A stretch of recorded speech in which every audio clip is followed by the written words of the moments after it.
win Super Bowl, you're an all-pro. And then you get, see, this is the interesting part. You get 44 men and women to go into a room, and they have a pool of 25 guys to select from. If you're on that list, you have the credentials to be at George Hallis Drive. For 44 men and women to say, you know what, Shannon Sharpe? You deserve to be there.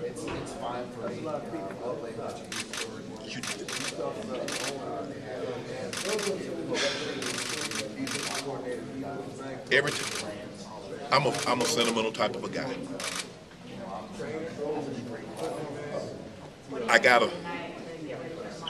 Me and my brother got into an argument. And we were playing around with a knife. He cut me on the back of my leg. I told him I was going to tell my grandfather. I say, now, if you don't want me to tell, for a nominal fee, I'd be willing to keep this information between us. He gave me a silver dollar. He gave me a Kennedy $half. He gave me $2. The silver dollar and the Kennedy $half I still have to this day. How old were you when this happened? 7. Probably 5 years ago. I was supposed to be my brother's presenter. He's not supposed to be my presenter. That wasn't the plan. You win 3 Super Bowls. You ask yourself, is that enough? You really, because the reason why I like track and field, or I like something that there's no subjectivity, is because I don't like figure skating, because you leave it up to judges. Oh, I thought it's because you couldn't skate. No, well, I couldn't do that either. Okay. But I don't like subjectivity. I like knowing exactly where I stand. See, if I get the ball in the end zone, I know that's 6 points. I don't need, well, the judge said, well, it wasn't pretty, so I'm only going to give you 2 points for that. A touchdown is 6 points. No matter how it happens, it's 6 points. I don't think you ever really know. Especially, certain guys know. Peyton knows he's going to top. But for a tight end, because there's so few of us that's in there, and you never really know. Even when I went to Baltimore and I won the 3rd Super Bowl and I broke Ozzy's record, still, I wanted 4, honestly. Then I felt if I got to 4 Super Bowl, they had to let me in. I don't think there's anybody with 4 that's not in the hall. The ring, truth comes out. Because here's the thing. They've only given out 267 of these gold jackets.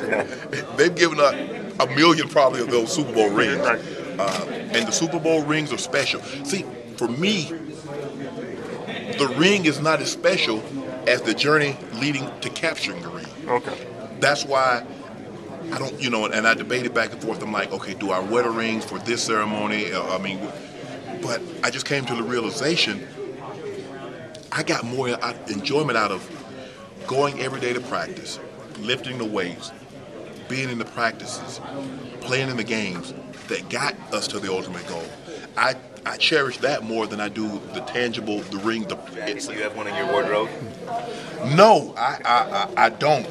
But this one, and I don't really have, I kind of like my gold in coins or bullion, but I'm going to make a case this time, kids, for this jacket. And, there's really only 2 things that a gold jacket will go with, blue or black.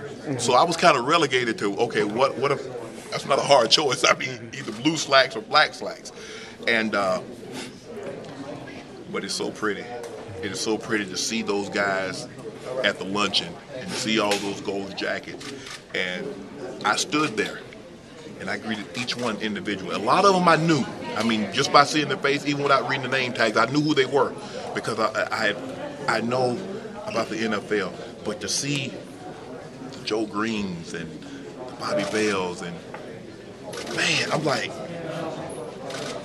I see you on television. I watched Joe Green on television. And now I'm literally a peer of his in the Pro Football Hall of Fame. Who would have thunk it? Fiction has to make sense. this, you don't come from a town of 3,600 people with 2 stoplights in a 1,000 square foot cinder block cement home. Well, in the 80s, in the I'm not talking about Jim Crow South in the 50s and the 40s. You get your water from a well. It's not an accident that 2 brothers came from that environment and were able to be successful in the National Football League. That's not coincidence. That's not happenstance.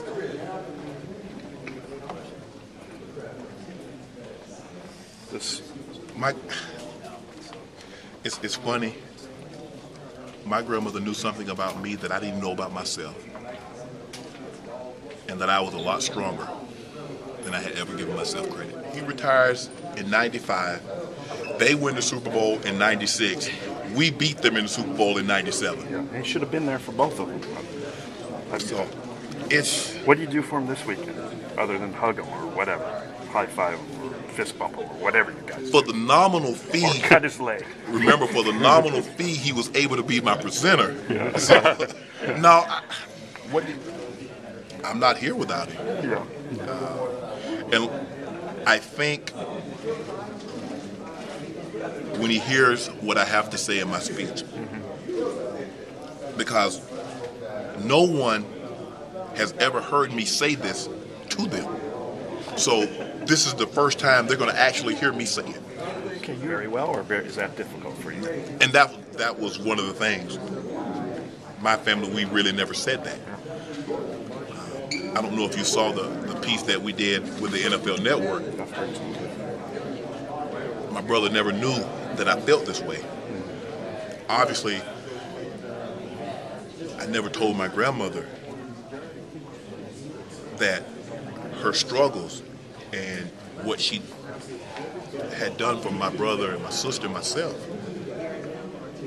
that everything she said, that I hung on every word.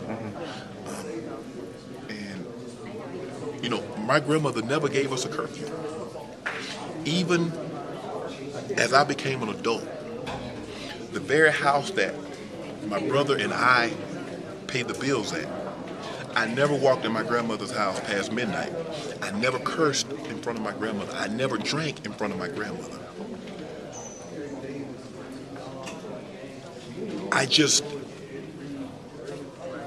you know, sometimes you wish she could be here in the physical body and she could understand, and I could tell her just what she meant to me. This time, you know, when I talked to her the last time and she was alive, she's not going to need a chair, and I'm not going to have to buy a ticket. She'll be here. And my grandfather,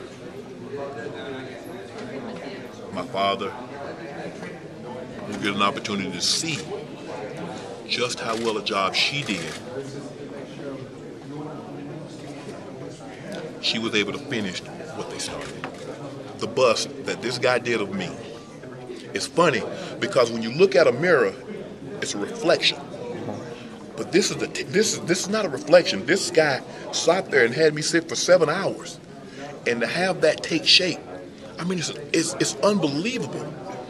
My job, I'm not trained like this guy was trained to work with his hands, but it's my job with my speech to create a portrait of my grandmother. So when they hear Mary Porter, they almost get a sense. They see and they know what and who she is. That's my job. I have to be able to do what this guy was trained to do with his hands.